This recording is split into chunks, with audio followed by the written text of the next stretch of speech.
minute, info. Wait a minute, info. Wait a minute, info. Wait a minute. It's the info man and the Lions Den. It's the info man and the Lions Den.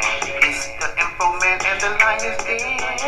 It's the info man and the Lions Den.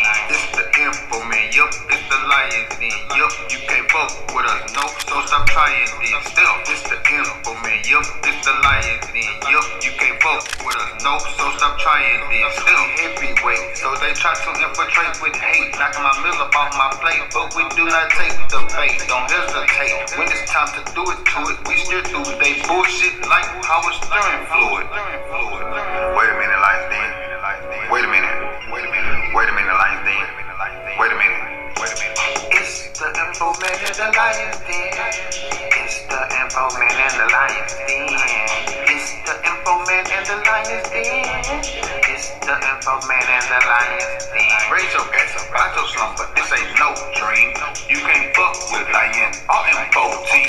Raise your ass up out your slumber. This ain't no dream.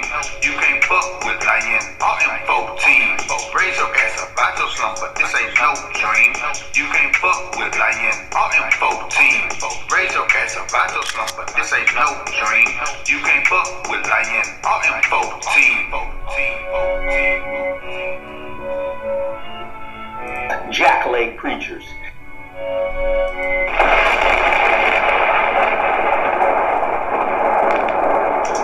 It's the info man and the Lions Den.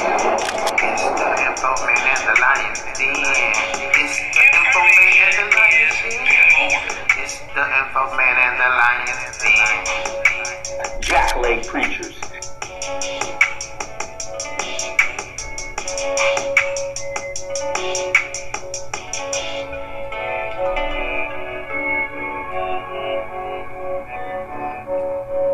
Jackleg preachers.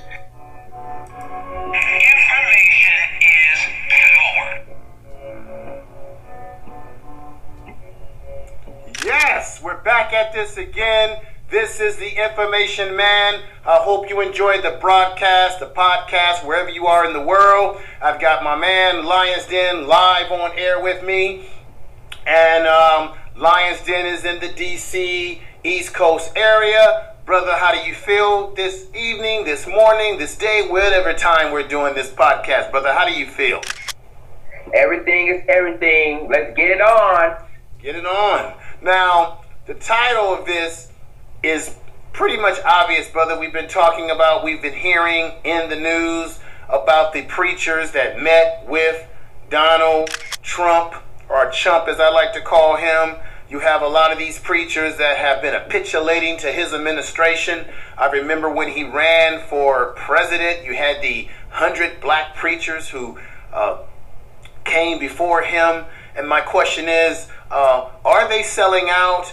Are black preachers relevant to the black community? What is going on? What is happening? I'm going to bring up some statistics tonight about how these mega black churches are taking in the money. Some things that will surprise some folks, maybe some information that will awaken the mind, Exactly. some way or another. Information is power. But we got Pastor Daryl Scott. He got up there and he got up there before Donald Trump, running his mouth and talking about how he's the only president in this history, our history, making history at being the first pro-black. And we know everybody's talking this pro-black stuff, Lions Den. I say black first. Yeah. But we got Pastor Daryl Scott running around, I would say buck dancing, asking, oh Lordy, for the cornbread, can I get it? Talking about Donald Trump is the only pro-black president in his lifetime.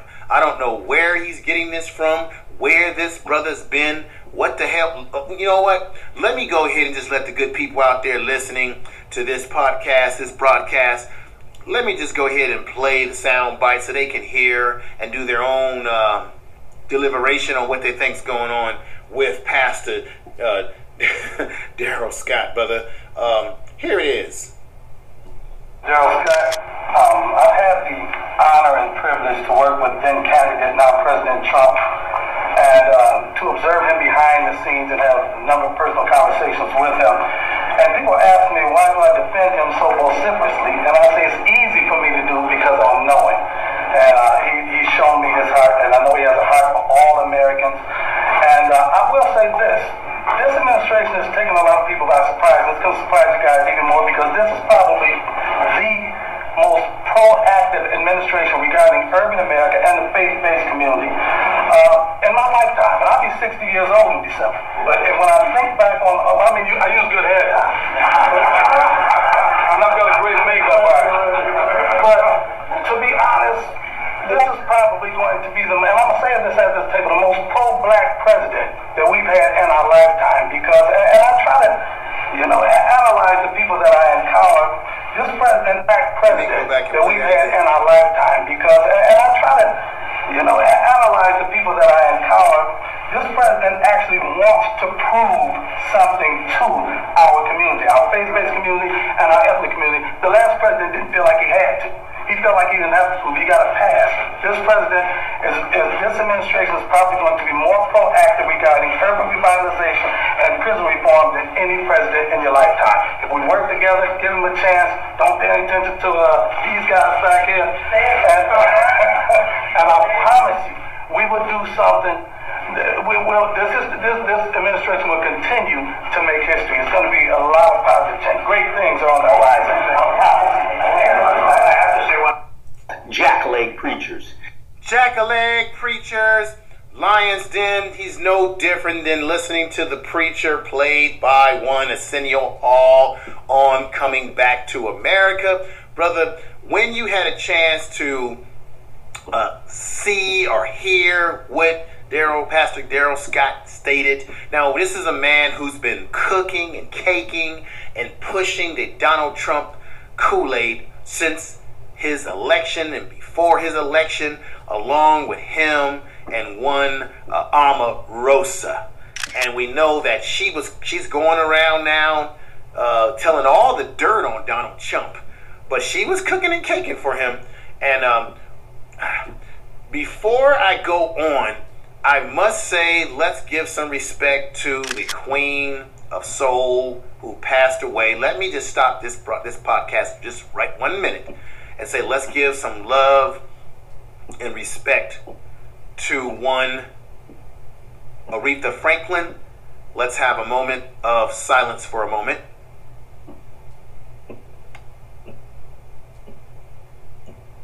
I hope that on her journey that she will be as great as she was on earth as she is out of the third dimension of being in the beyond.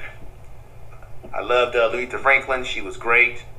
And Lion's Den, we lost an icon, brother. Yes, we did. And I felt that, she is one of the greatest. She is the Aretha greatest. Franklin. Well, Aretha Franklin was she is a true icon. She did a lot of songs like Respect. She did one of my favorite songs actually was Ride on the Freeway, of Love.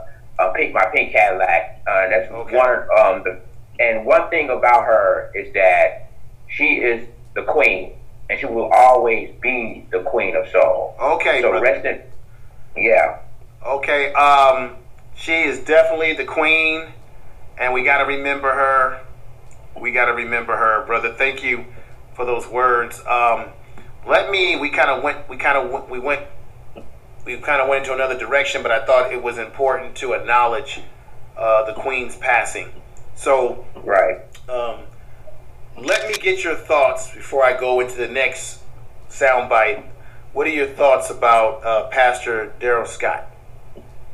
Well, Pastor Darrell Scott is a moron, one, because obviously you represent the church. You're a pastor of a church in the state of Ohio, and you coming out in support of Donald Trump. And it's like other black preachers. I don't know info. Was he been bought or paid for to say or do those things?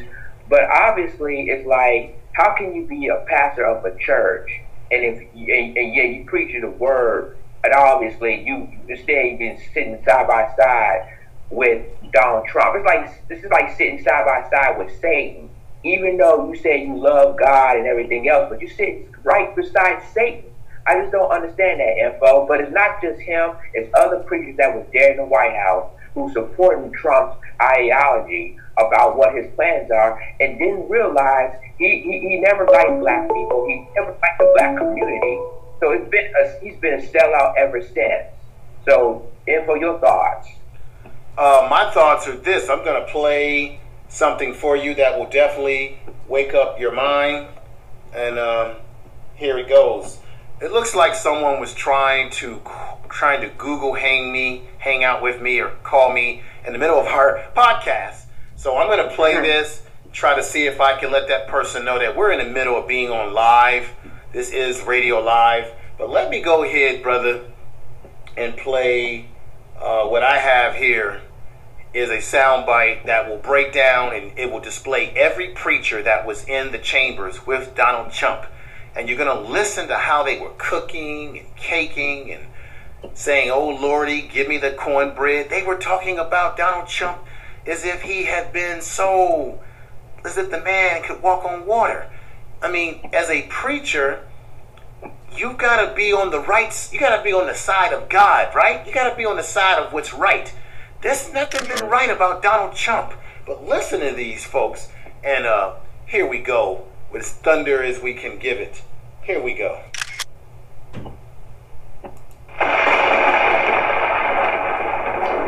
Thank you very much. It's my great honor to be here today with some of the leading pastors and faith leaders from across our nation. These are great people, most of whom I know. Mr. President, my name is Van Mooney from the Worship Center in Birmingham, Alabama, and I just want to continue to underscore what's already been said. Thank you for your heart for all people. Thank you for your leadership on this issue. Thank you for being compassionate and caring about all people. Great state. Mr. President, Kyle Searcy, Montgomery, Alabama, also. I want to echo all that's been said. We're very grateful for your heart toward criminal justice reform, your heart toward the urban communities. It's very, very amazing. Montgomery, Alabama is a city that's known for unity and bringing people together, and so many things have come out of that city. And it's just very encouraging that you have a heart to begin to bring people together, work across the aisle, and get things done. Many people on our team pray for you every single day. Thank you, Mr. President. I appreciate it. Both.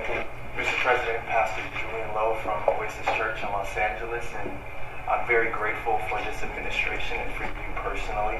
Mr. Darrell Scott. To be honest, this is probably going to be the most pro-black president that we've had in our lifetime. The last president didn't feel like he had to. He felt like he didn't have to. He got a pass.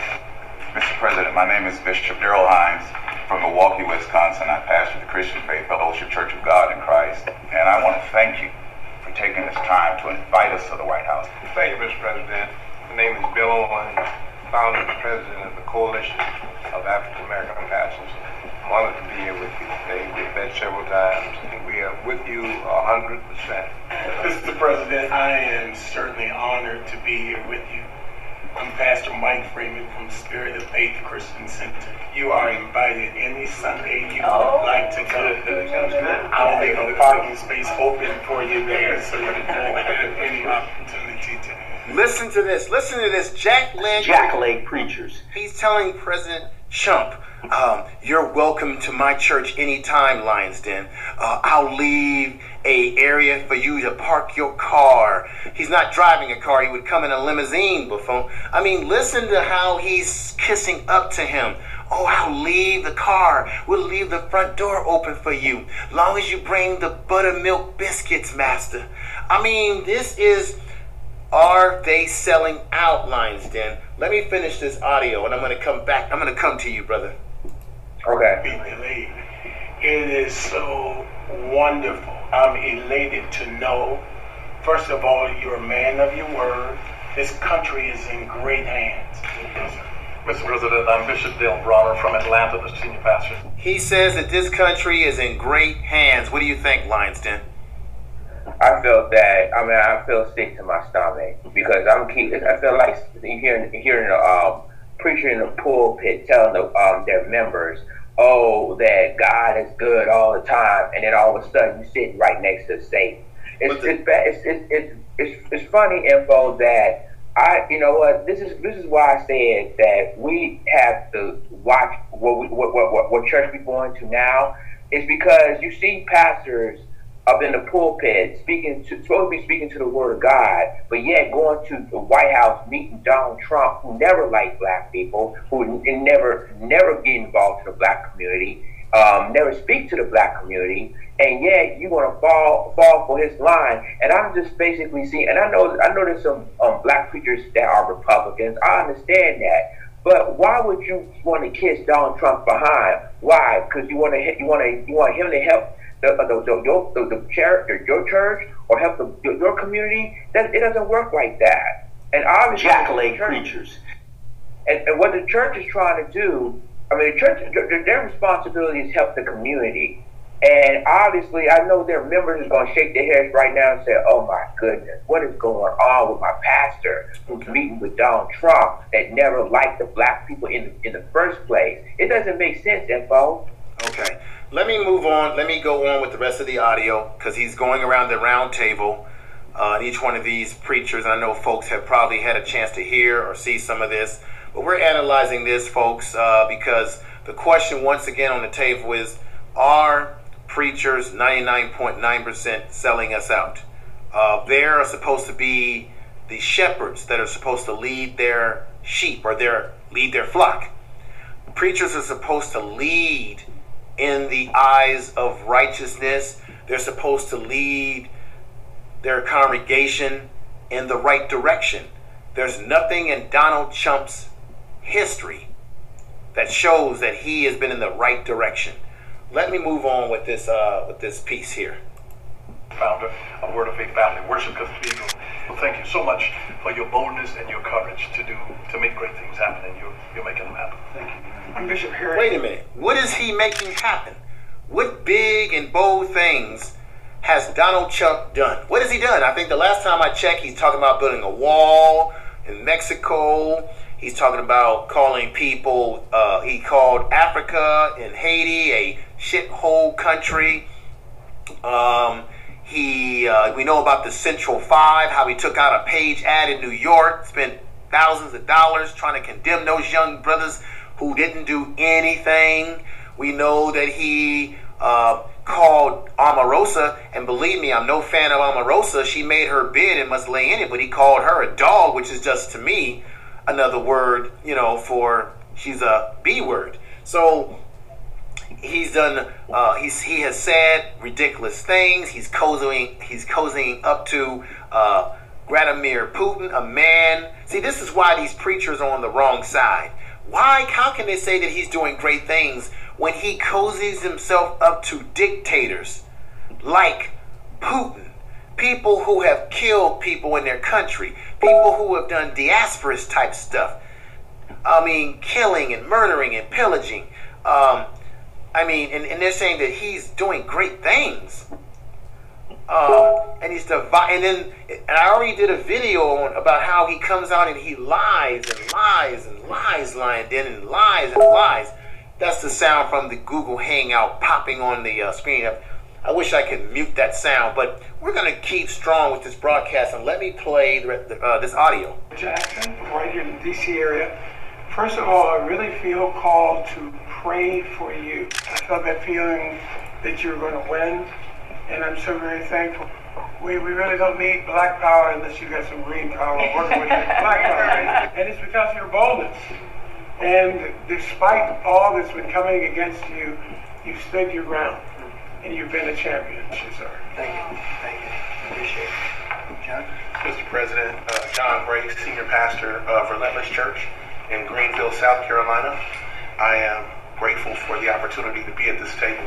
And so I'm very grateful for you, for this administration. Again, my prayer is that you will continue to have wisdom and insight to lead this nation. And so thank you for giving us an equal opportunity to fight for this nation and what it means to be an American.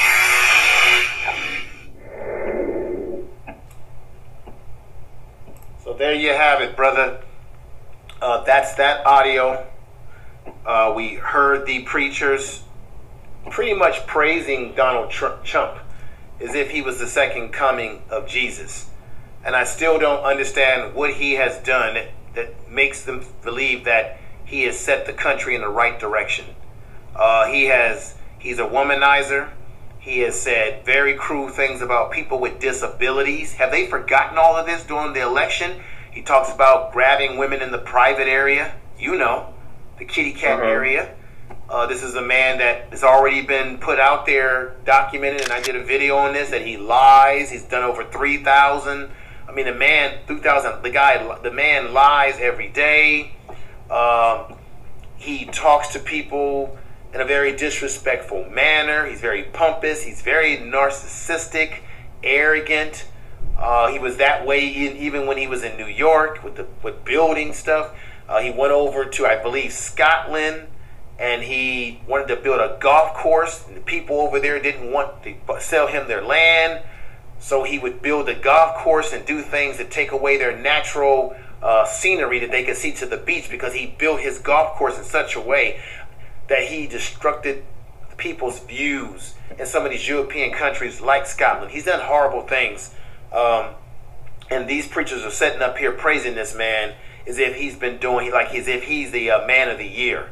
I mean, that to me is the epitome of selling out. Okay? Now, let me play the rest of this audio, because we've got my man Louis Farrakhan, who's got a few words to say about sellout preachers. Here it is. Away to the mountain and came back. He first snatched his preacher, his representative, Aaron, and asked him, "What were you doing? Look at the condition of my flock." So it is today. We who are preachers are in a dangerous position, because handling the word of God is nothing to be played with, and the salvation of the people is nothing to be played with. On his return, how will he find his house? Is it really his house, or has it been taken over? It reminds me of the book of Job. Satan was hanging out with the sons of God. But the sons of God were not able to recognize Satan. They had been blinded somewhat. So when they got to the God, he spoke and asked, "Whence cometh thou?" "I'm coming from up and down, to and fro in the earth, seeking what I may devour. I've devoured all your servants." Some who think they're in the house of God have transformed the house of God into a house of demons. The greatest men and women in this country right now are the men and women of God. Not the president, not the governor, not the mayor, although we like to, be seen with them. I had a meeting last night with the governor. You see what Farrakhan is saying, Lions Den? How as preachers, they like to meet with these people like presidents. They put them on a higher pedestal, when the real people are the people out here in the community and in the streets. What are your thoughts about that as I continue this audio? I agree with the Honorable Minister Farrakhan said about the preachers, and let me get this right real quick, info, because it's like this. The preachers, the pastors, the so-called pastors, want to praise this man. Don't forget that this is the same Donald Trump that support and endorse white supremacists in Charlottesville, when he says basically that they're good people. And you forgot about what he said about Barack Obama when he was president, saying he wasn't even born here. So, but why would you basically support a man? And I'm talking about these preachers out there. Why would you support a man that does not like your own, does not like your color, the same color that you and I have, info? Why are you want to kiss Donald Trump's butt? Because do you think he's going to do something for your church, or do you think he's going to do something to help your community? I don't think so. He never did, and he's proven it time and time again during his campaign, and now while he was president. And yeah, and this is the same guy. Like I said, Daryl from Ohio, the pastor from Ohio, who basically defended Donald Trump on all including with all other interviewers like Roland Martin and others. He just basically he's like Donald Trump's puppet. And I'm sorry, Info, because basically you're supposed to be the leader of the church. You're supposed to be the man of God, and all of a sudden you want to kiss Donald Trump's butt. I'm like what Farrakhan said, is like you basically is try to please these previous presidents that don't give a damn about you. And I'm just being real, Info. Hi, I'm Barack Obama. You're listening to Lions Den, and information men speak truth to power. Good points, Lions Den. Let me move on with this audio that we have here. You made very good points, brother. I agree with you with what you were saying. You were totally on the money. Let me go ahead and hit the rest of this audio to open up one's mind. I just came back from the White House. As though that's supposed to make the flock happy because you was at the big house. With the big Satan. With the big Satan. When you got fellowship with Christ, who is big after that? All right. Because I want the pastors to know I love you. Yeah. They devour everything and everybody. They got our leaders in their hip pocket. They tell our leaders where to go, how high to jump. We've become prostitutes for a few dollars. No pastor, no preacher of Christ should be on the take for nothing. Never lose your independence. You gotta be able to rebuke the president when he's wrong. You gotta be able to rebuke the governor, the mayor, the attorney general, and everybody in political office. The preacher gotta be clear. That's why the world has gone to hell and Satan is in power, not only in the world, but he's crept in to the house of God unawares, bringing in strange doctrine and teaching. Don't count me with your foolishness. I will never compromise a principle of truth for no friendship with the world. I'll go to God alone. Because I didn't come in the world with no twin. And even if I had a twin, we didn't come the same time. One came before the other. So if I could come in the world by myself with God delivering me, then I can walk this earth by myself with God. I don't need friendship if that friendship will take me to hell. So we preach for applause. We preach to see the old lady in the back who wants Jesus jump up and run to the front and fall out. We preach for people to say how wonderful we are. That we preached and left them in the same condition that we found them.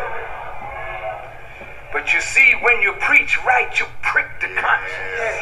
It may not be considered your best sermon, because the church may get a little quiet. You see, because I'm touching something in you today that needed to be touched, and I'm making you reflect on yourself and reflect on how, when he comes, how he's going to find you, how he's going to find me, how he's going to find us. So preacher, purify the heart and let the word of life come through. Help me. Help me is what Darth Vader says. Take this mask off. Help me take this mask off. Lions Den, these preachers, these jackleg preachers need to take their mask off. They're masquerading as preachers. They're masquerading as being for the community. And Farrakhan put it on the money exactly where it had to be, that a lot of them are caught up in the fame. A lot of them are caught up in how they look. They're caught up in how much money their church is taking in. They're caught up in how the women look in the church, just like Farrakhan was saying. They're caught up in all this sort of stuff, this superficial type stuff. But as you know, brother, and I've said it before, you've heard me say this, Why is it that in the black community you have churches all over the place? Every other third block there's a church, but you have so much issues in some of our communities where there is a disarray.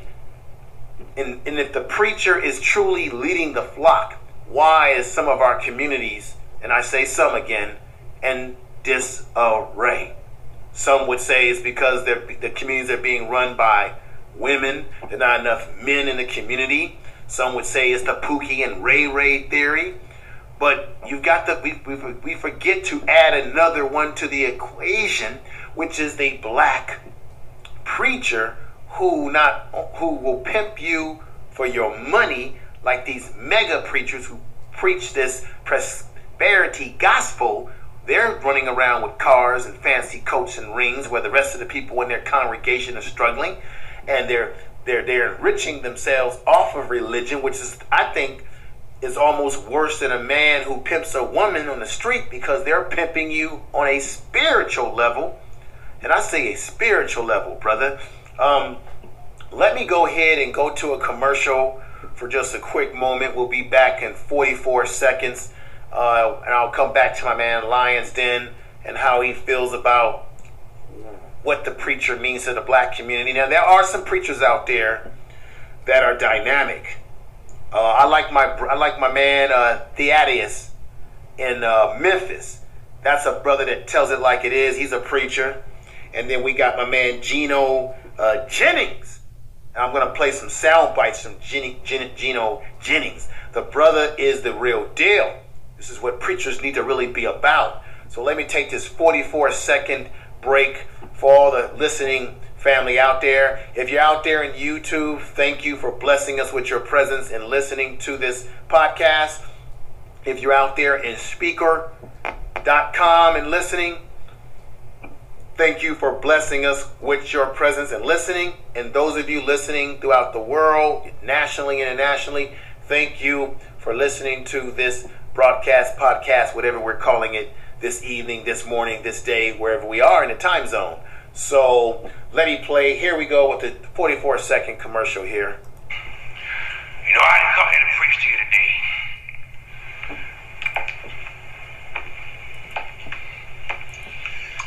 But you know, when I look at these contestants for the Miss Black Awareness pageant, I feel good. I feel good because I know there's a God somewhere. There's a God somewhere. Turn around, ladies, for me, please. You know there's a God who sits on high and looks down low. Man cannot make it like this. Mary Flint, Hugh Hefner, they can take the picture, but they can't make it. Only God above, the Hugh Hefner on high, can make it for you. Okay, we're back, folks. That's a rendition from Coming to America with one Arsenio Hall playing a preacher. And in that scene, if you remember, he was so busy checking out the women. He got very excited about the women. And I would say we have a lot of preachers who were just like Arsenio Hall in his depiction in Coming to America. One other issue I want to bring to your attention, and everyone out there listening, Lion's Den, is the kind of money that these churches take in. Now, I'm going to go into the statistics that run all the way back to the 80s that come up to today. I'm going to go into some other areas. Now, listen to this. Black churches have collected $420 billion. I'm going to say it again over the time. I'm going to read this. Now, here it goes. Collecting.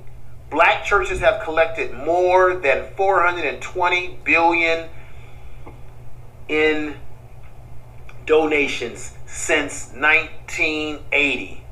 Okay?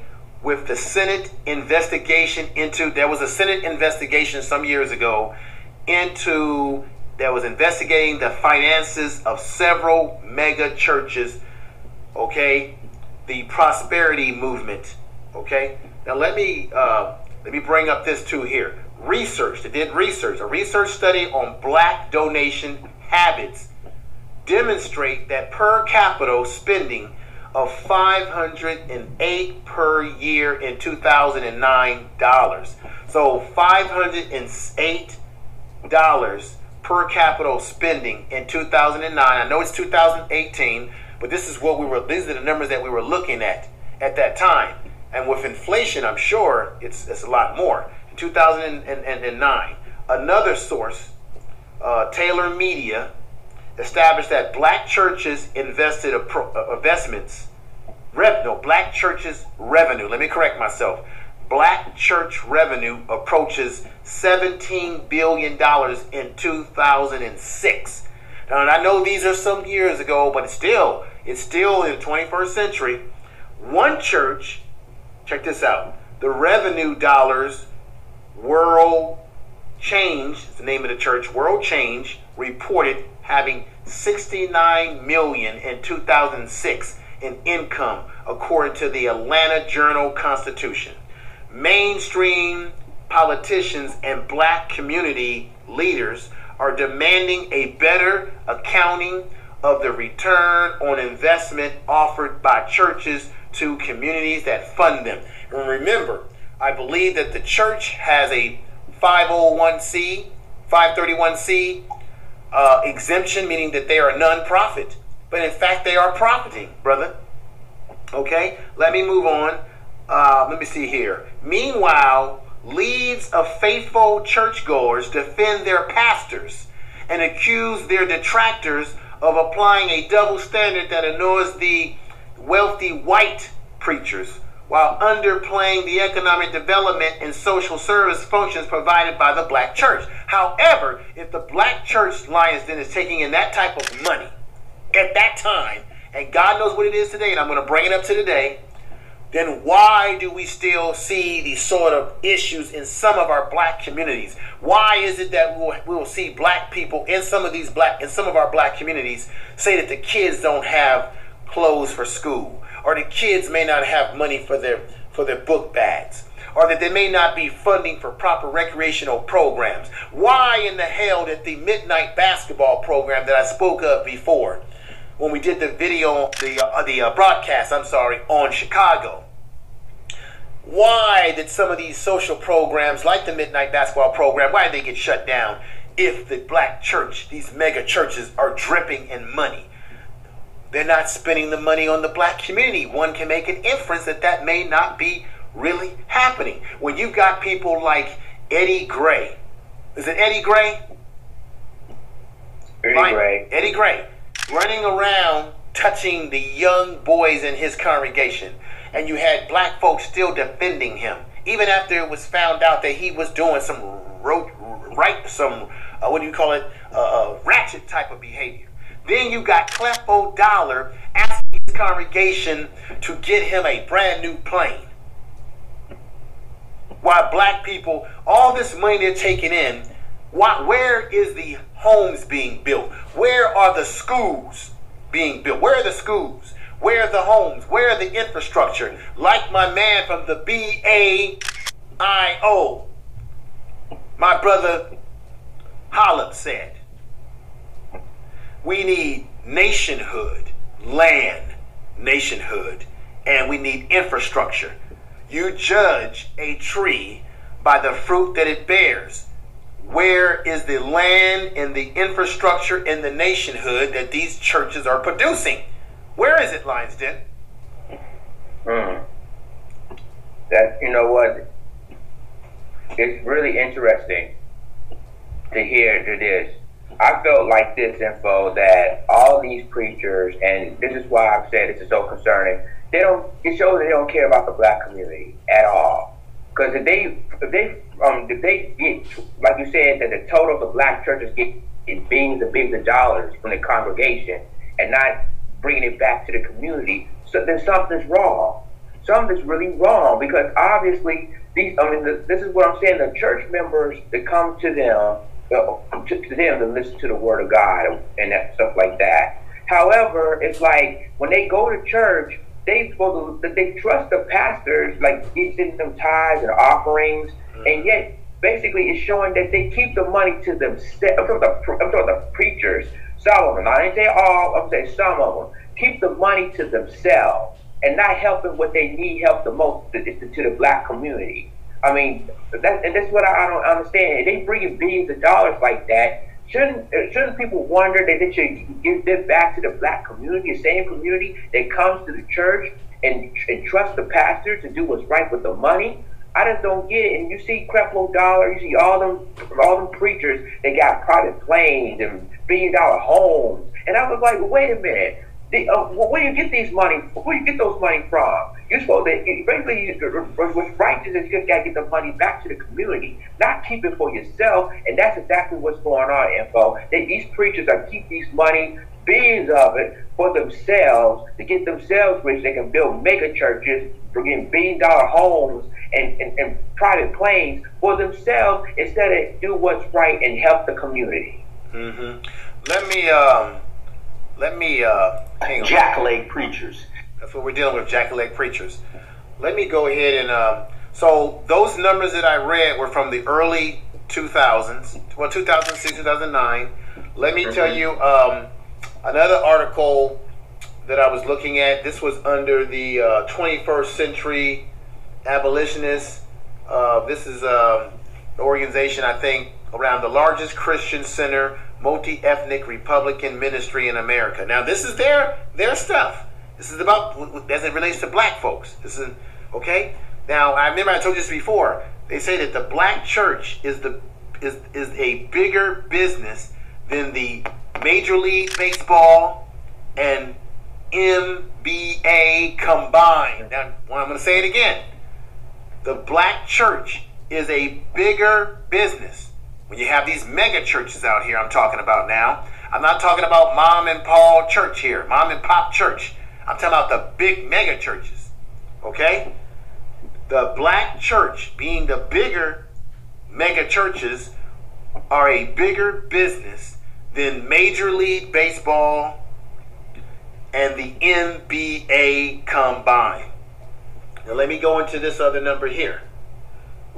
So on the average, and I read those other numbers that were from the more earlier 2000s. On the average, say it again. On the average, the black church has brought in $14 billion a year for the past 30 years. In fact, the black church, I'm going to say it again, is bigger than Major League Baseball and the NBA combined. If you don't believe me, look it up for yourself. Do your research. Don't take my word for it or Lions Den's word for it. Do your research. Now, ask yourself this, folks. What has improved in the black community as a result of black people, us, giving our money to the black church? Because like I said, you judge a tree by the fruit that it bears. And as Brother Hollip said of the B-A-I-O, did I say that right, Lions Den? Yes, you did, sir. B-A-I-O. He said that their mission is what? Nationhood, land, infrastructure. And he said that none of the black leaders that we have today, particularly, have addressed that issue.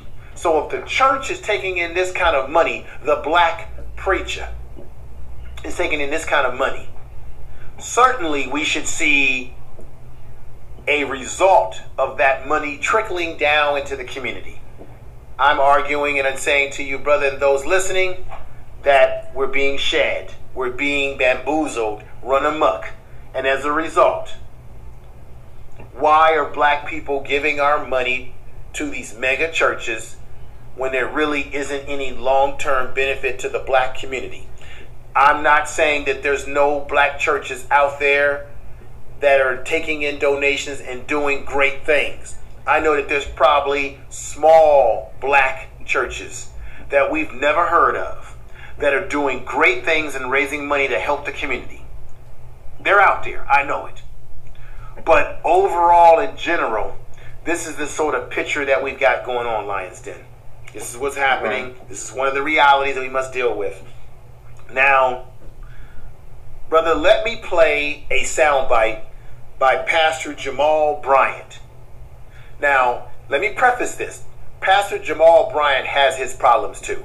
I think he's had some scandals in his church in terms of him having affairs or having some innuendo with female members of his church, or a female member of his church, and he came out and admitted that he was wrong. He did wrong. I also remember a video where I saw him being confronted by Brother Boom Boom of Baltimore, Maryland, where I was born, who is a activist in the streets of Baltimore, who told Brother Pastor Jamal Bryant to get the hell out of Baltimore, that Baltimore don't want him. The streets are talking, because he seems to come around when the cameras are bright, seems to come around for opportunity. So he's got he comes with a little bit of that, you know, that jackleg preachers.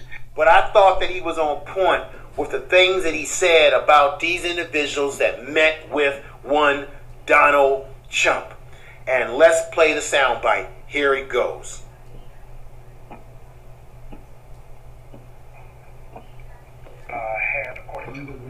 White House press office had a meeting with religious, influential urban leaders. Urban is now the code word for black. Influential, urban, religious leaders.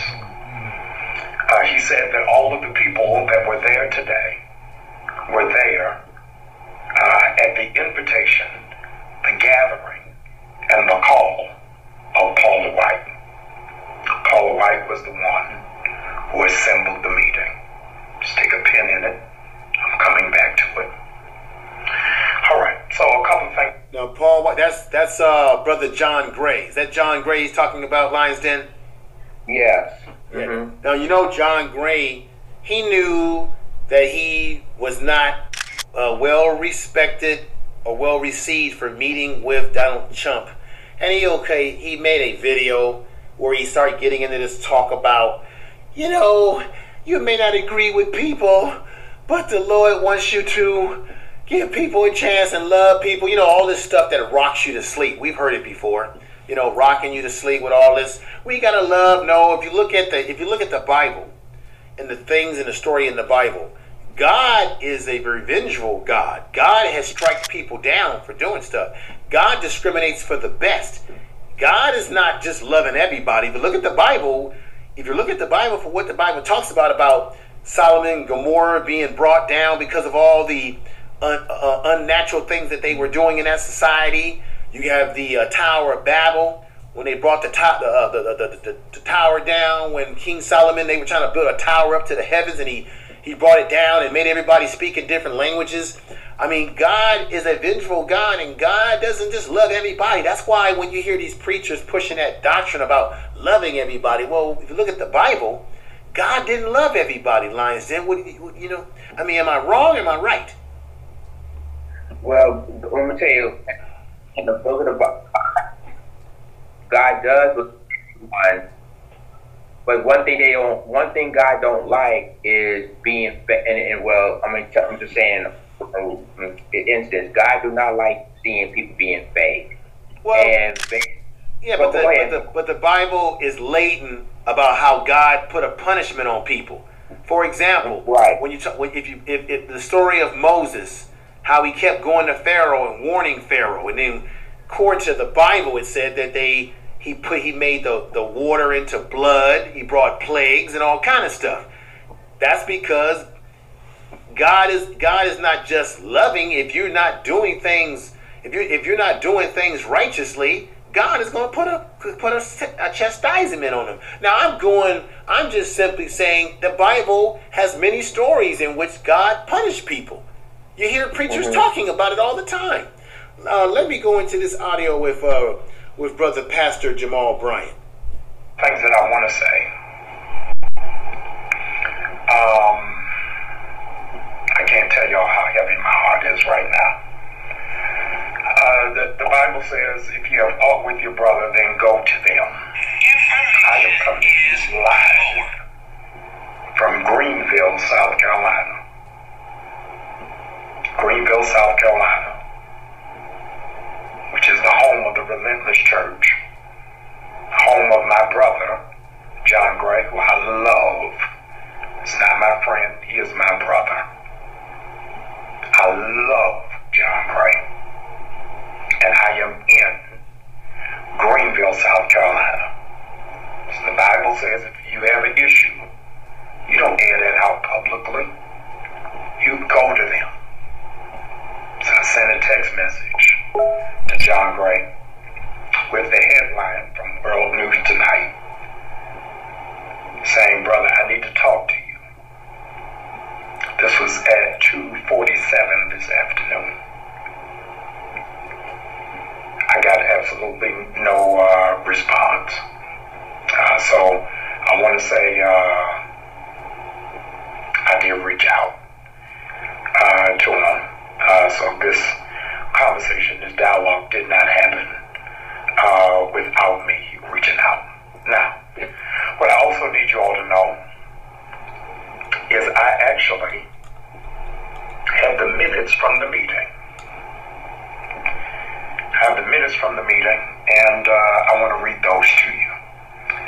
Darrell Scott then says, it's an honor and privilege to work with them, with candidate Trump and now President Trump. I know he has a heart. This is Darrell Scott. I know he has a heart for all Americans. This is probably the most Let me give a shout out to Miss Maycomb. She's in the speaker chat room. She's listening to the broadcast. Welcome. Good to see you here. And let's continue on with brother Pastor Jamal Bryant. Proactive American regarding urban America in my lifetime. This is what Darrell Scott said. This is probably going to be the most pro-black president in the history of the United States. This president wants to prove something to our community the last president didn't feel like he got a pass. All right, those are the minutes from the meeting. And now I want to share with you from my heart. Pastor John Gray prayed for President Trump, which I believe is in order, and then quoted Dr. King. John Gray quoted Dr. King and used this quote: how can you not have influence? How can you have influence if you don't have a seat at the table? And tonight, for the remaining moments that I have with you, I want to talk about chairs with no legs. Black preachers sitting at the table with the president. It's not going to take me long. First of all, I want to establish that the role of the prophet is never to comfort the king or to comfort the leader, but to challenge the leader. First of all, I want to establish that the role of the prophet is never to comfort the king or to comfort the leader, but to challenge the leader. When he went around that table, did you all check him for disrespecting Maxine Waters? When he went around that table, did you in any way talk about any first-time buyers program and money for entrepreneurship in the communities that you pastor? Did you say anything? And no, you didn't, because they told you going into the meeting there will be no questions. So you went in there as prophets representing urban centers and couldn't ask them anything.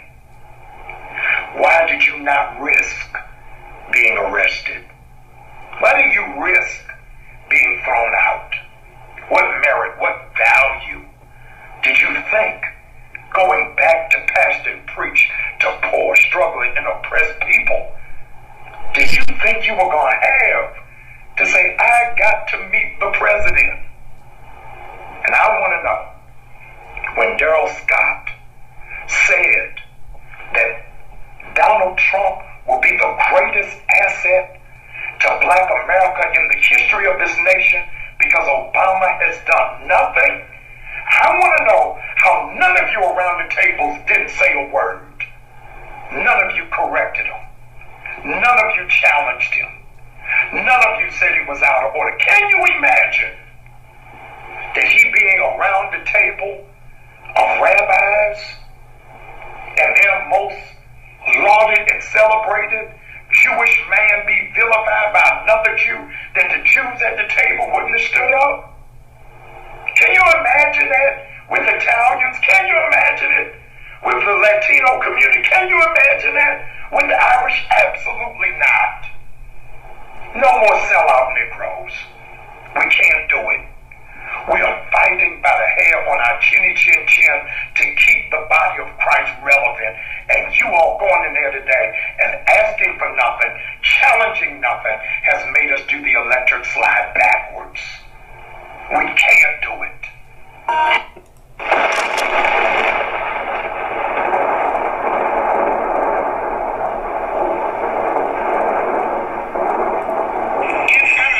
Jackleg preachers. The black man serve the white man? Why does everything the black man do benefit the white man? Why does the black man say freedom is doing what I want to do? And why is it that everything he wants to do enriches the European? That's right, Lion's Den.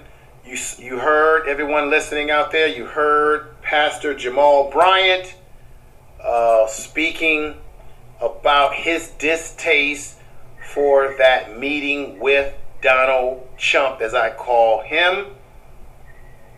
I'm going to play an audio related to Al Rev Sharpton confronting Daryl Pastor Scott. But before I do so, Lion's Den, I would like to get your opinion on what you just heard briefly, please. Yes, Pastor Jamal Bryant is one of the most respected black pastors, in my opinion, in the country. And what he says about the situation is correct. Nobody, not even these preachers who met Donald Trump, didn't challenge him, not say a word. And I agree with 100% what he says, that he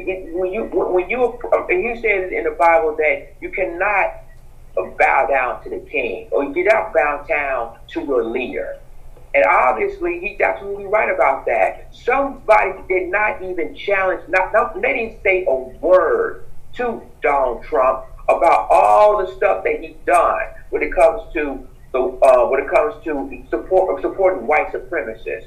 I'm just bottle all my mind info that you see a lot of black preachers, and I'm not all black preachers, but some black preachers who were there at the White House. Not one time, and I agree with Jamal Bryant with this, not one time nobody challenged Trump. Nobody. They just sit up there quiet and say, well, Donald Trump is a pro-black president. And I was listening and I was like, wait, what? You didn't even challenge Trump about what's going on, about for example, if you want to take, when it comes to, for example, when he's talking about what happened in Charlottesville last year, and yet you basically said that the white supremacists are good people, and on that, not one. And I totally agree with what he said, and that just bothers me, info. And I applaud Pastor Jamal Bryant because he's one of the great pastors that speaks the truth about what's going on. And all them preachers that was at that White House should have been ashamed of themselves. Okay, brother. Very good points you're making. This is, like I said, once again, our 99.9% of these pastors, are they sellouts? We know historically that when they introduced religion to black people, it was during slavery time.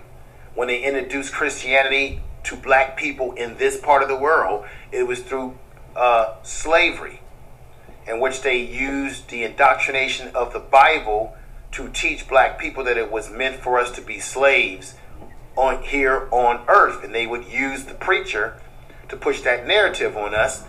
And One of the reasons why we have Sunday is because that was the day that they gave slaves time off from working in the fields from sun up to sundown.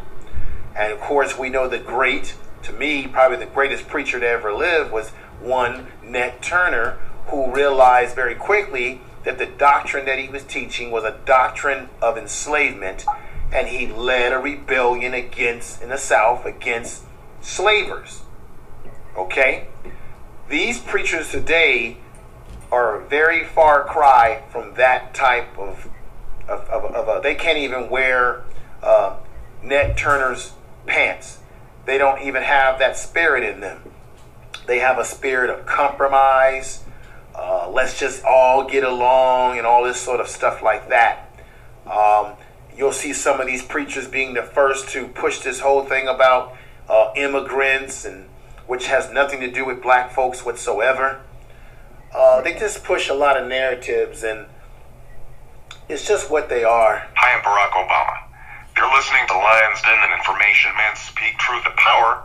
Information is power. Let me go ahead and play a sound bite with one Ram Sharpton having a debate with Daryl Scott, the one who was running around talking about how in his lifetime, and he's 60 years old, that it seems to him that Donald Trump is the most pro-black president in his lifetime. Such bovine estimate that came out of his mouth. Let me go ahead and play it right now. I think that it was a missed opportunity. I think the president could have addressed the issues of today that he mentioned people fought for to bring us to today. Like Fruit of the Loom's Everlight underwear.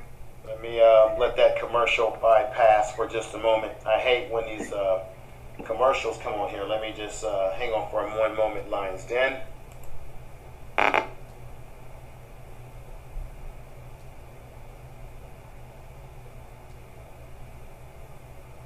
So Lion's Den, let me just say here, brother, that I'm letting this commercial go by on this video that I'm playing. I'm going to play the video once this commercial goes by. These preachers, I don't know whether they're relevant to the black community anymore. They seem to... Here we go now. The fact that his voting commission has claimed frauds that didn't exist and have used vote ID laws and other things that even the courts have said has been suppressive. Like how his whole trying to repeal health care is going to disproportionately affect blacks in Mississippi. How his attorney general has said that we're going to back up on police reform and on mass incarceration reform. He should have addressed the issues of today. He's a sitting president. I think he missed the opportunity to deal with public policy. I think that those that were present missed the opportunity to confront him on very basic policies, to go in a building that is set up to memorialize people, like there was a white female, Viola Louisa, who was killed during the height of the civil rights movement in the 60s, and you have a white female that was killed in Charlottesville, and he talked about there were good people on both sides. If I had been there, I would have said, but let's talk about today, and how do you memorialize what happened then when it's being repeated today, and you give comfort and compassion there. I think this was all about him trying to diffuse a lot of the anger in Alabama, a few miles away. They will come out and vote against his candidate, Roy Moore, who just talked about slavery in terms that were almost endearing, and his own racism. I think this was a political calculus and the most cynical manipulation. Do you wish that John Lewis and Benny Thompson had been there present to ask him questions? You said you would have made points. I would respect their decision. I certainly would have been more of a, if I was there, to confront them on the policies of today. This is not about just memory lane. It's a reminder for today's policies. It's not about let's just sing Kumbaya and act like we don't have challenges. Under this administration's decision he's making today, poverty today, talk about the civil rights icon. I talked this morning, civil rights icon Jesse Jackson. They reminded me, said, Al, They still haven't recovered from Katrina in parts of Mississippi. He ought to be addressing that today, not talking about, I'm so glad Medgaver's brother met me on the tarmac. There are people that are being killed right now in line with what Medgaver gave his life for, someone we all revere. But it's not over. It continues, and his Justice Department has not dealt with it. So, Pastor Scott, at the risk of oversimplifying what the Reverend has just said in total, your reaction to his comments that this was essentially a photo op for the president. Whose reaction was that? That wasn't my reaction at all. No, I did not say it was your reaction, sir. I said, oh, no, did you just hear Reverend Sharpton and what he was saying? The president was there at the, he accepted an invitation to attend. Now, he did not want to engage in conversations that would overshadow the moment. He was there to pay tribute to these civil rights icons. Any conversation that Reverend Sharp... Now, brother, remember, Pastor Jamal Bryant said that he had the minutes from this meeting and that these pastors who were kissing and cooking and kissing up to Donald Trump, they weren't even really allowed to ask him hard questions. Okay? Mm-hmm. And this individual, right. Daryl Scott, Pastor Scott, was a part of this I don't know what you want to call it. And he was the lead person, folks, listening to this broadcast, this podcast. Daryl Scott was the lead pastor pushing this narrative that Donald Trump is the only pro-black president. Listen to this jackleg preacher. Jackleg preachers. Run his mouth. Anyone else says could have been had, can still be had. Let's set it up. Let's make it happen. Any invitation is there. If the president today invited the civil rights activists to come to the White House and have this conversation, they will unilaterally decline the same way the Congressional Black Caucus declines to meet with him. So let's not get it twisted here and act like they're trying to have this dialogue. If the president had had that type of dialogue, it would have overshadowed the moment. Let's stay in this moment. He was there to pay tribute to these civil rights icons. He paid tribute to these civil rights icons. He didn't want to do anything that would take away from the moment of the opening. Reverend Scott, in all due respect, when President Trump called me, I said that he invited me to meet with him, and I said I would gladly meet if I could bring other civil rights leaders. So don't say we would decline. He has declined. When is the meeting? When is the meeting going to happen? I didn't interrupt. That's up to the president. I still say, if he will meet with leaders of civil rights organizations, not just me in a photo op, we would do that. And I think the Congressional Black Caucus... You can't just call it a photo op, Reverend Sharpton, without respect to you. I did not interrupt you. What I'm saying is... Actually, you did. That's how you got in. You said that they would decline. We did not decline. Yes, they would. The Congressional Black Caucus declined. We still don't decline. What we're saying is the Congressional Black Caucus declined. We're saying that it must be a fair, open meeting. Today, though, he had an opportunity to state policies that is consistent with what was done in the civil rights movement, which is what the president did when they opened the National African American Civil Rights. Now, this is the hypocrisy of these jackleg preachers. Okay, this is the jackleg preachers. This is the hypocrisy. He says to our Rev Sharpton that it was neither the time or the place. What do you mean it was neither the time or the place? You've got all these so-called religious leaders all in one room, confessing to be the leaders of the black community, of their various areas and locations and locale. This was the best time to talk to this individual who calls himself Trump, to talk to him and to confront him about some issues that are concerning the black community. They just went up there and had a damn tea party with this man. They just had a smile in, a joy fest with him. So Pastor Daryl Scott is a complete hypocrite, either the time or the place. If that wasn't the time or the place, then when the hell is the time or the place when you got the so-called President Trump right there in the room with you? What the hell was going on there? And you heard Pastor Jamal Bryant said he had the minutes to the meeting. And these preachers were told already by the Trump administration, you can't ask any questions. They should have all walked out of the room the minute that was put on the table. Let me move on with this audio. I'll come right back to you, brother. Place for it in Washington, which is what people do at opening of civil rights museums. It is what George Bush and others did when they were at the Selma Mott. Neither is what is done. Pastor Scott, they holler and yell and all that because they can't deal with the policy. Pastor Scott, let me ask you then, sir. When is the time and the place to open up this dialogue? Let me please just finish my question.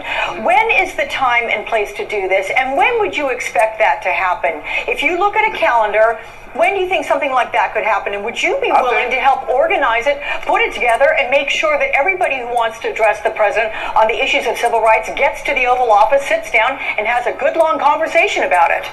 Yes, I can make it happen. I want to make it happen. I think Black History Month will be a great time to do it as well. So that's February. Okay, check this out, Lions Den.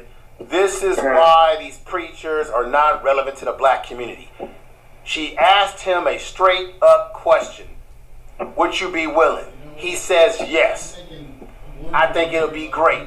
Well, if you thought it was going to be great and you've got Donald Trump's ear and he was the one that was running around promoting Donald Trump during the election, then I would have to say, Negro, what have you been doing? Why haven't you set it up? And then he wants to say, let's wait till February, the shortest month of the year, that they give us Black History Month. Now, wait a minute. Last time I checked, Lions Den, what month are we in right now? We're in August. All right, we're in August. Let me check something real quick. Check this out. This was published in December 11th, 2017. This was published, what you're just listening to. Pastor Daryl Scott has not led any. See, this is how we know he's a sellout.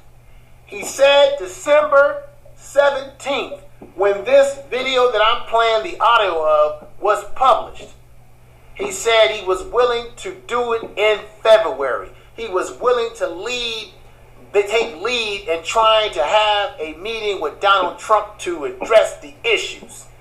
And sirree, say you all, has Pastor Daryl Scott had any meeting to address real black issues? Now, we know that they met with him recently with John Gray, who has got that reality show, to address the issue around black people and incarceration. That's been an ongoing issue for years. Many people have addressed that issue and tried to get that issue dealt with, whether it be Reverend Jesse Jackson, even Al Sharpton has talked about it. So there's so many other issues that black people need to deal with. Incarceration is one of them, I agree. But at the end of the day, Pastor Daryl Scott has not called for a comprehensive meeting of black pastors with Donald Trump. Okay, a comprehensive meeting. You heard the audio that I played. Everybody out there heard that audio that I played where you had a love fest. You had one preacher in there talking about, I would love to have a car room for you where you can park your car anytime you come. Do I have to go back to that video and show how ridiculous it was? Wait a minute, brother. Wait a minute. Let me bring it back to that video. Here we go. I'm going to play this again for everyone to hear how he was cooking and caking and buck dancing for one Donald Trump. Okay? Where is the real discussion for black issues while they're cooking and caking for him? Listen to this again.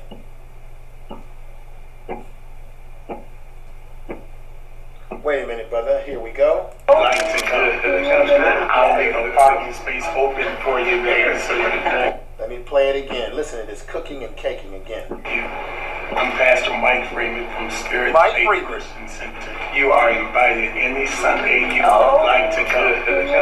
I'll leave a parking space open for you there so you can have any opportunity to. Now, why he's saying that to him, he's laughing, he's showing him his teeth, he's bugged this. Let me tell you who this pastor is. Everybody should know who he is.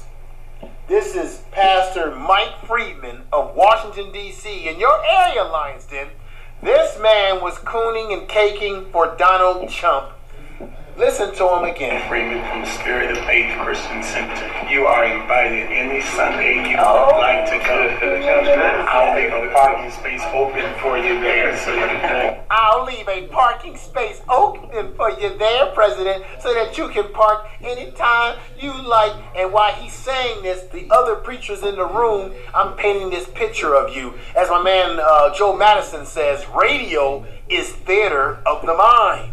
So while he's saying, I'll leave a parking space for you and you're welcome anytime, he's smiling, he's got the teeth out. You got the other pastors with buck teeth smiling as well, and just smiling, and you got people in the background saying, oh, I mean, I think they even got Dr. King's niece up in here, man, and she's been sort of pushing for this conservative thing. And man, I tell you, man, I just tell you, Lions Den, I'm going to end it right. I'm going to end that right there because I'm saving my best sound bite for last, and that's Brother Gino, this brother Jennings. Brother Gino Jennings is the real deal, Lions Den. If you haven't heard of him, check him out on YouTube. The brother is dynamic. Everybody out there who's listening and speaker, thank you for being with us. Understand that information is power. Information is power. Very much power. Understand it, realize it, put it in your brain that information is power. Okay? And we got a lot of these jack-o'-leg preachers out here. Jack-o'-leg preachers. And we gotta watch out for it. Lions Den, before I go into our last audio in this broadcast, this podcast, all that you've heard with Al Sharpton getting into his debate with Pastor Darrell Scott, who said all this stuff about how he was going to lead something last year. The brother hasn't done anything of any substance to date. So he's a liar. What are your thoughts as I get ready to go into our last audio that will put a crescendo on this podcast? Give it to me, brother. Well, you know, it's sad to hear, you know, this preacher or Jacqueline preacher. That's right. Speaking about preachers. Mm-hmm. Obviously, we have basically seen the sadness of the black church, the failure of the black church. I'm gonna be honest with you. I'm keep it real, because when you were talking about Michael Freeman info, and I did some research on him. And basically, Michael Freeman is not even from D.C. He's from Prince George's County, which is like where I live at, where it's like some parts of where I live at. It's Prince George's County is like a big county, which is like 10 miles outside of D.C. Yes. But see, with Pastor Mike Freeman, I just looked at him, and I know who he is now. This guy's he reminds me of Gerald Scott anyway. He's like a twin image of Gerald Scott, because he's preaching what Gerald Scott preaches. Mm-hmm. He's a Republican, and I'm gonna keep it real because I already know who he is. He's a Republican. He basically he's a Donald Trump supporter to his heart. And that's the reason why he said what he said at the White House. When he said, I will welcome you with open arms, and I'll give you a parking space for you. Basically, you sell your own people out. You basically sell your own members out, because the members basically gave this man money, and you just pleasing Donald Trump, really? And so with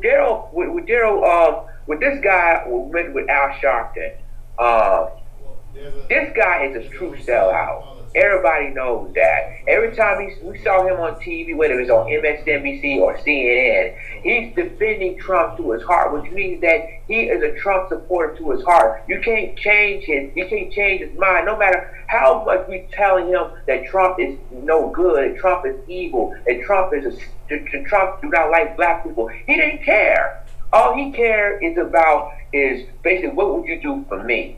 And that's what I think what he's trying to say is Donald Trump wants Donald Trump to do something for him and his congregation and his church.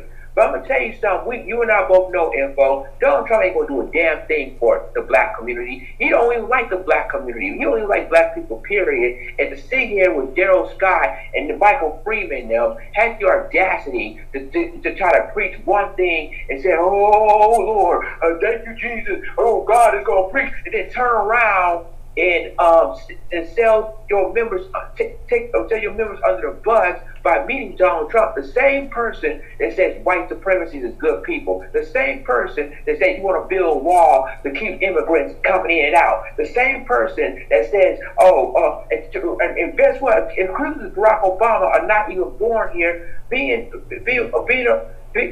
is why I'm saying, Info, that these preachers are, to me, are jacked up preachers. They should have been ashamed of themselves, and I don't even know why they even become pastors. To me, this is really a comical and an embarrassment to not just in the black church, but in the black community that you're supposed to be representing. This is a complete embarrassment, Info.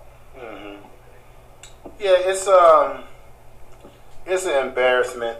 Let me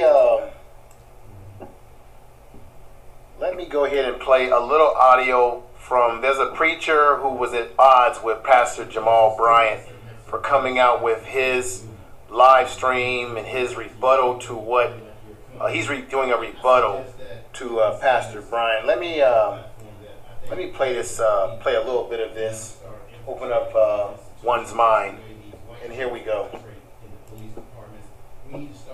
The African-American pastors who met with President Trump Wednesday are facing backlash even by fellow believers. They're being criticized for meeting with the president, who some say is a racist and has policies that aren't in favor of minorities in America. However, others say he's one of the most pro-black presidents in history, even more so than former President Obama. Bishop Harry Jackson was among those who attended the White House meeting and joins us now to discuss this fallout. Bishop, thank you first of all for your time. Thank you, Charlene. Great to be with you again. Okay, so first of all, Bishop, you were there in the meeting with President Trump on yesterday. You know, what was talked about? What was accomplished? Well, what we talked about was his urban agenda, which would include criminal justice reform and reentry for people. He talked about the fact that he has commitments for 4 million new jobs to come to urban centers, and that there's been movement on the First Step Act, which is a reentry act. Let me stop it right there. You should always beware when politicians or crooks like Donald Trump says he's going to bring jobs. This is the reason why. What type of jobs? Are they livable wage jobs? Are these technical jobs? Are they computer jobs? Are they jobs that will give you a living wage?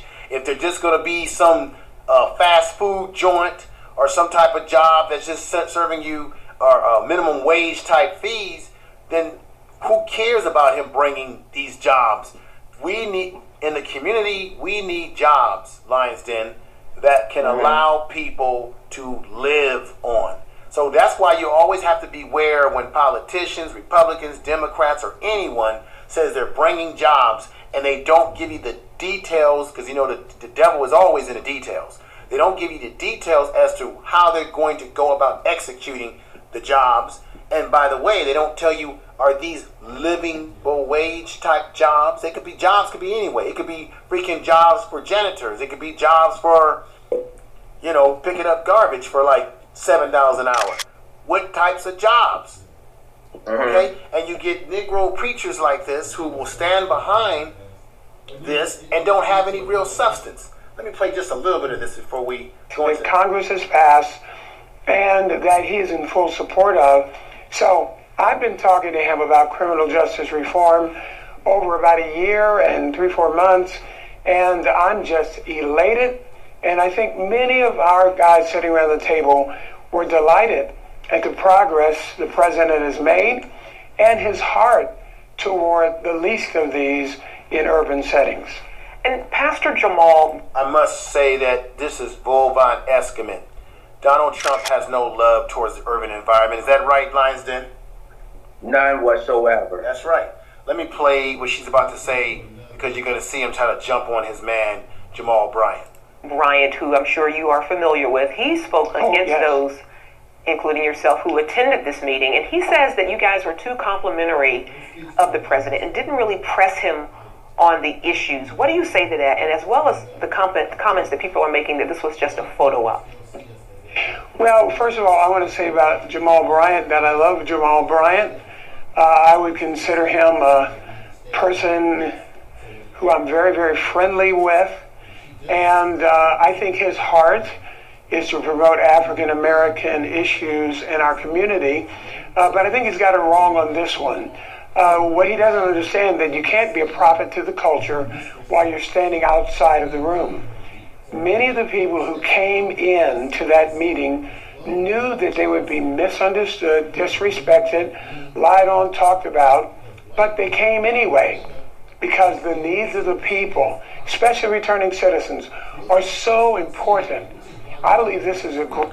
Now, Lions Den, if the black church is taking in $420 billion a year, $14 billion currently right now, that the black church is it's bigger than the business of Major League Baseball and the NBA.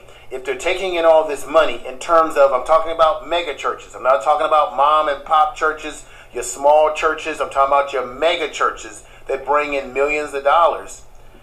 What the hell are they not? What are they doing with the money that they're getting? That they're setting up here, buck dancing and cheesing with Donald Trump, putting all their eggs in a basket with him.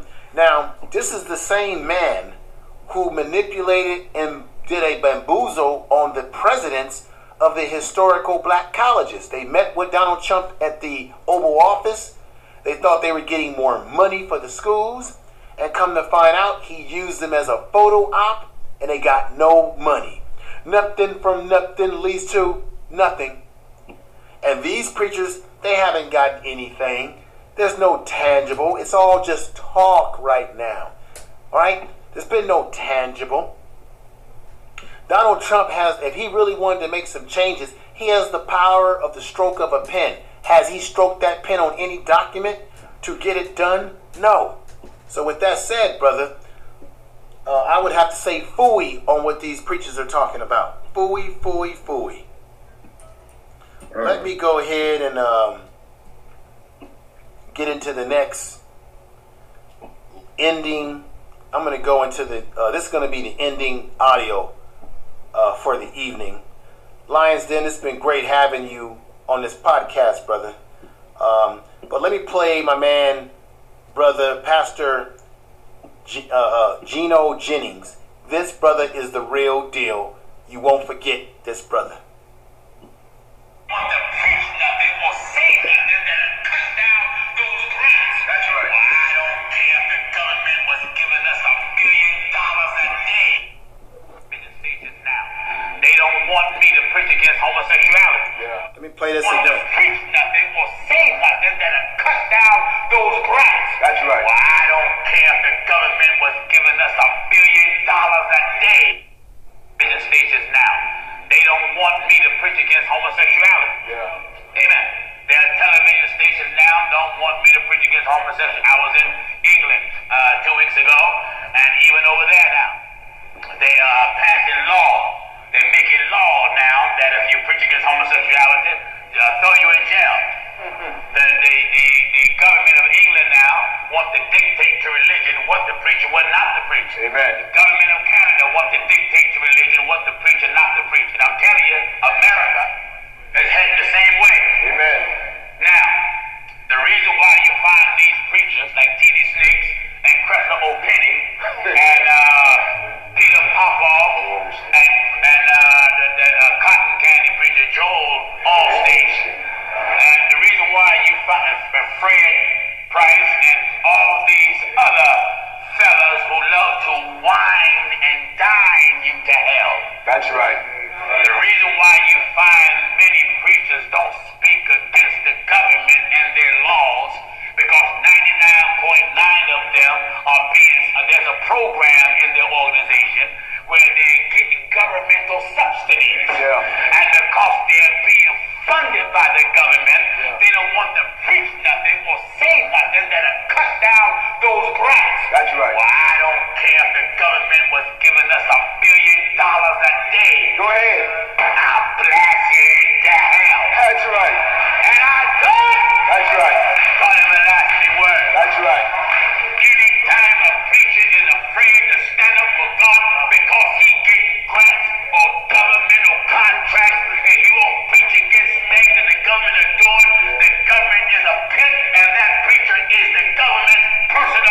That's right.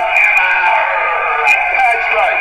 Are you listening? Go ahead, brother. Go ahead. I said the preacher, I said. Go ahead. I said the preacher. That's right. The preacher is owned by the government. Amen. He's a prostitute for the government. That's right. That's right. And the government got same-sex marriages, and you got the preacher. There's nothing wrong with same-sex marriages. Do what you want, because I got my governmental subsidies. Amen. That's right. That's right. I don't care if you was giving First Church $1 billion an hour. Go ahead. Listen, we done turned down. I turned down over $7 million. Already. And I turned it down, I believe it was this year. That's right. There was an organization that wanted to rent our gymnasium and offered us a 7-year contract for giving us over $100,000 a month. Offered us a 7-year contract. My Lord. To give us $100,000 a month. Amen. Amen. But I put together a letter that says to whom it may concern, glory to God, and to whom it may concern, anyone who wants to use these facilities, our religion or our stand is holiness. That means we believe what the prophets and Jesus and the apostles believe and practice the same. So therefore, on these properties of the truth of God, we cannot have no pagan holiday observance. So therefore, no Christmas. Why? The Bible never said Jesus was born December 25th. No. Someone said, Pastor Dennis, but you should preach that now in summertime. The Bible said be instant in season and out of season. So if I kill it in the summertime, I save you money in the winter. That's right. That's right. Amen. You know it ain't no man coming down your chimney in Harrisburg and live to tell about it. Lord. God, you will beat him before he hit the ground. That's right. You'll either beat him or you'll take his boots. Can you give that penny? Hallelujah. But we put it in our paperwork. There is no Christmas celebration. And they wanted to rent our gymnasium and use our classrooms. We had it in our documentation. No Christmas decorations. No Christmas plays. That's right. You can't even sing a Christmas carol. That's right. No trick or treat. No Halloween parties. No Halloween decorations. Amen. No Easter. No Easter. You can't rent the gymnasium out to a neighborhood jam session. That's right. I turned down over $7 million. Wonderful, brother. Wonderful. And when they read that, they said, well, we respect your beliefs, but we think we'll take our business elsewhere. I didn't say, well, wait a minute, no, wait a minute. Oh, no. No. Ain't nobody home, you can't buy me. Go ahead, brother. I believe what's written. That's right. Anytime you're going to sell out for money, you ought to go to hell. Oh, amen. And you don't love Jesus. That's right. Jesus said if you love me, you'll keep my commandments. That's right. And you find these churches that got all these at all. As long as you don't bow to the rules of the government, anytime it makes you contradict the standard of God. That's right. Amen. And man, we plan on having a senior citizens home. But it ain't an old person in the home gonna bring a Christmas tree in it. No. I don't care how old you are. I don't care if it's so small, it's smaller than Charlie Brown's Christmas. Amen. That's right. We're not gonna bow to nobody. Wonderful. Wonderful. You know when you got this thing like the Bible said, you do it the way God said, first and foremost. That's right. Are you getting what I'm telling you? For we must all appear. We must all do it. All appear before the judgment seat of Christ. You gonna stand before God? Oh, yeah. Why would a child of God take their children to a Christmas parade? Go ahead. That's not for God's people. Christmas is heathenism. That's right. Christmas is paganism. That's right. And why would you take your child to a Christmas parade? Take him to a pervert, sitting on a pervert lap, and a man looking at your half-naked little daughter, and a man looking at your son too. That's what do you want from this? Yeah? Oh, yeah. Amen. That's right. You love your children, tell them the truth. Christmas is a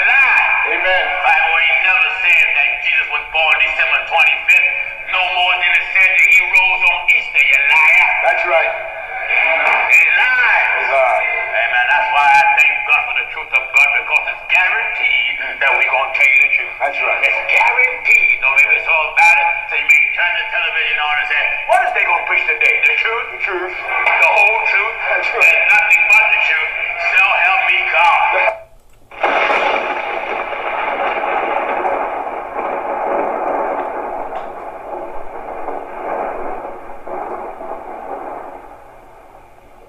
I am Barack Obama. You're listening to Lion's Den and Information Man Speak Truth to Power. Information is power. Brother Lion's Den, thank you for being with me for this podcast. Brother, you have any last words? Yes, my final thoughts for tonight is that it takes a leader to, I remember back in the days in the civil rights era, that the church is the front line of the defense, the fought for our rights. I remember that. I mean, I wasn't born, but I watched my history that in the 50s and 60s, the church is always the front lines and fight for and marching and protesting for our rights, for our rights. And now, look what's happening now. Look what's going on with these preachers, like so-called black preachers, the jacked up preachers, meeting with Donald Trump. And basically, they're not true leaders. They're not true pastors. Real pastors, black pastors like Jamal Bryant, speaking the truth and basically showing time and time again who the real black pastors are. And obviously, we lost that. Yeah. We lost the leadership. Well, I think the leadership has already been lost, brother. It's been lost a long time. Anytime you can have 100 black preachers gather around Donald Trump when he ran for president, anytime you can have black preachers talking like this, anytime you can have the black church taking in $420, I believe, $billion, and in some cases $14 billion for the last 30 years, and $420 billion since 1980 over a period of time. We're talking about mega churches, that is. And we don't see the benefit to the community directly, but we know that the preachers have fine threads, and you got people like Creflo Dollar talking about he wants a new jet. You've got TJ Snakes, and you've got, like he said, all these different preachers, Creflo Penny, all these kind of preachers running around focusing on prosperity, maybe prosperity for them, but not for us as a people. I already can tell that we're in the wrong direction, as we are in many other areas that we have this sort of nonsense going on. And what is it going to take to get us to get off of this jackleg preacher thing we got? Jackleg preachers. So with that said, brother, I want to thank you for being with me this podcast. I want to thank everybody for listening to this podcast, whether you're listening to it in the morning, at night, evening, whenever you get a chance to listen to this. Thank you for being a part of the podcast. Thank everybody out there in speaker.com for listening. I'm probably more than likely I'm going to take the audio from this podcast and create a YouTube video out of this as well. Put the bells and whistles in that. But thank you everybody for joining us. Thank you, Lion's Den, brother. I know it's late where you are. Get some rest. Thank you everybody. And I must leave you with our closing song. But let me give you a little bit of this again. I didn't come here to preach to you today. Jackleg preachers. But when I look at these contestants for the Miss Black Awareness pageant, I feel good. I feel good because I know there's a God somewhere. There's a God somewhere. Turn around, ladies, for me, please. You know there's a God who sits on high and looks down low. Man cannot make it like this. Mary Flint, Hugh Hefner, they can take the picture, but they can't make it. Only God above, the Hugh Hefner on high, can make it for you. Wait a minute, info. Wait a minute. It's the info man and the Lion's Den. It's the info man and the Lion's Den. It's the info man and the lion's den. It's the info man, yup, it's the lion's den. Yup, you can't fuck with us, nope, so stop trying then. Still, it's the info man, yup, it's the lion's den. Yup, you can't fuck with us, nope, so stop trying then. Still heavyweight, so they try to infiltrate with hate. Not Jackleg off my preachers. plate, but we do not take the bait. Don't hesitate. When it's time to do it to it, we steer through they bullshit like power steering fluid. Wait a minute, like. Wait a minute, like then. Wait a minute. Wait a minute.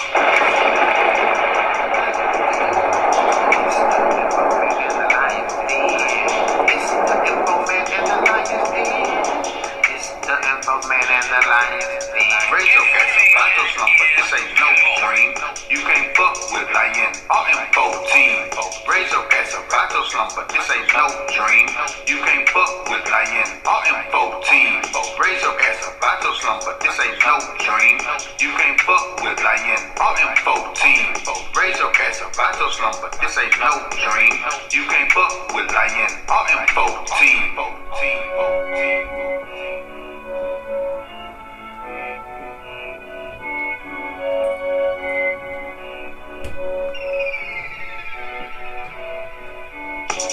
It's the info man and the lion's den. It's the info man and the lion's den. It's the info man and the lion's den. It's the info man and the lion's den.